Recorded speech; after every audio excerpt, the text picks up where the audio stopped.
Perkenalkan, nama saya Jose Marin Honald 10, saya dari Prodi Informatika Angkatan 25 dengan NIM 11S2506. Di video ini saya akan menjelaskan tentang praktikum dari pemrograman dan prosedural pada week yang 10. Di week yang 10 ini saya mempelajari tentang reusable units dan indirection pada pointer dan reference. Latihan bagian pertama yaitu latihan terbimbing untuk membuat unit reusable sederhana.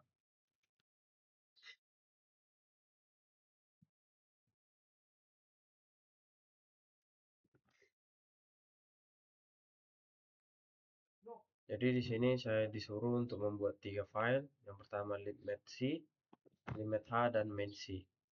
Pertama, libmeth berfungsi untuk sebagai deklarasi fungsi penjumlahan, sehingga fungsi ini bisa digunakan di file lain tanpa mengetahui isi implementasinya. Lalu di libmec, ini libmeth. Di libmeth fungsinya untuk deklarasi fungsi yang tadi, dan libmec berisi implementasi fungsi penjumlahan, yang dimana disinilah logika dipisahkan biar lebih rapi dan bisa digunakan kembali. Lalu di mainc ini saya memanggil libmeth untuk menjumlahkan dua angka 10 dan 25 dan menampilkan hasilnya ke layar. Jadi mainc ini berguna untuk penghubung antara user dan fungsi yang kita gunakan. Berikut adalah outputnya. Oke. Jadi latihan ini.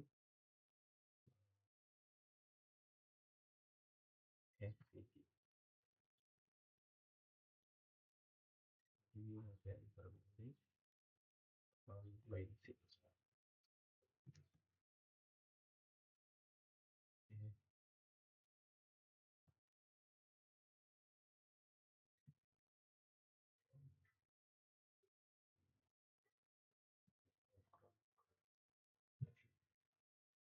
Nah, bisa kita lihat bahwa di sini hasil penjumlahannya adalah 10 tambah 25 sama dengan 35. Lalu di sini juga saya disuruh untuk membuat pointer test.c, di mana saya mempelajari tentang konsep pointer dan pass by reference. Dan biasanya fungsi DC hanya menerima salinan nilai, namun dengan pointer ini kita bisa mengirim alamat memori sehingga fungsi dapat mengubah nilai asli. Contohnya fungsi menerima pointer, lalu melakukan difference untuk mengubah isi variabelnya. Hasil nilai variabel di main akan ikut berubah. Nah, di sini akan ikut berubah. Selanjutnya tentang tugas mandiri. Di tugas mandiri yang pertama, saya disuruh untuk membuat kalkulasi pangkat secara modular mengikuti reusable unit yang ada pada modul ini.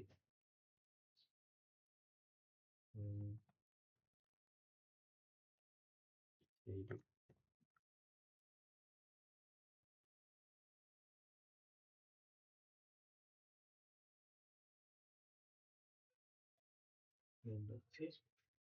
baik. Jadi di sini pertama disuruh untuk membuat pangkat.h untuk mendeklarasikan fungsi integer hitung pangkat, integer baris, dan integer eksponen. Ada di sini. Lalu ada disuruh untuk membuat pangkat.c.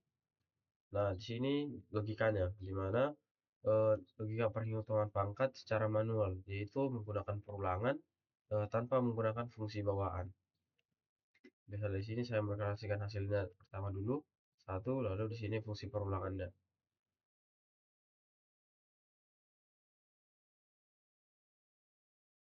Sesuai dengan solusi ini, lalu saya membuat main.c, di mana di bagian inilah program meminta input dari user, di mana itu berupa basis dan eksponen, lalu memanggil fungsi hitung pangkat dan menampilkan hasilnya. Saya akan tunjukkan outputnya.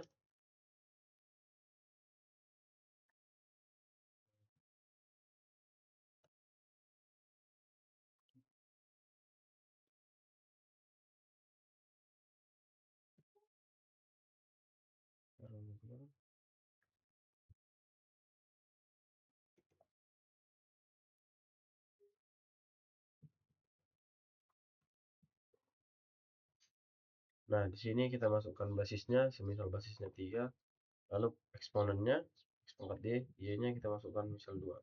Maka hasilnya 9, yaitu 3 pangkat 2, hasilnya 9. Selanjutnya, tentang menganalisis array menggunakan indirection.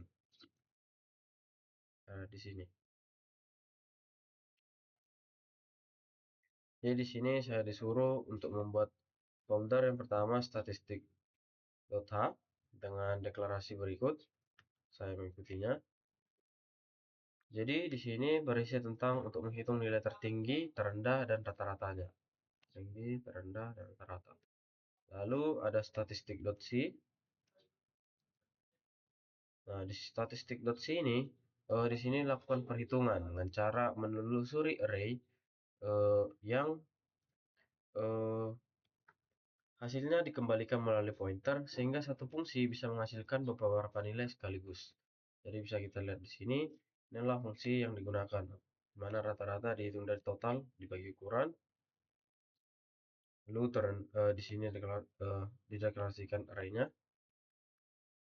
Lalu di main.c ini di sinilah dipanggil program utama kita. Lalu mengirim alamat variabel yang menggunakan mengirim alamat operator menggunakan operator ampersand lalu menampilkan hasilnya. Baik, saya akan tunjukkan hasilnya.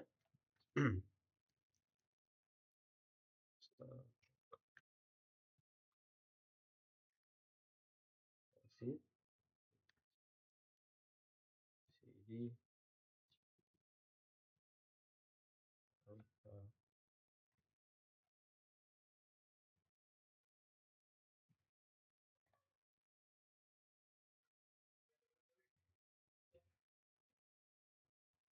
Nah, di sini kan kita masukkan nilai ini menggunakan array ini lalu akan dimasukkan ke dalam statistik.c, dibaca statistik.h dan digunakan fungsi statistik.c. Lalu di sini dia akan melakukan perhitungan dan bisa kita lihat outputnya bahwa nilai tertingginya adalah 92,5 benar, lalu nilai terendahnya ialah 60 dan rata-rata dari mereka semua ialah 79,30. Sekianlah penjelasan praktikum pada week yang 10 pemrograman dan prosedural. Sekian dan terima kasih.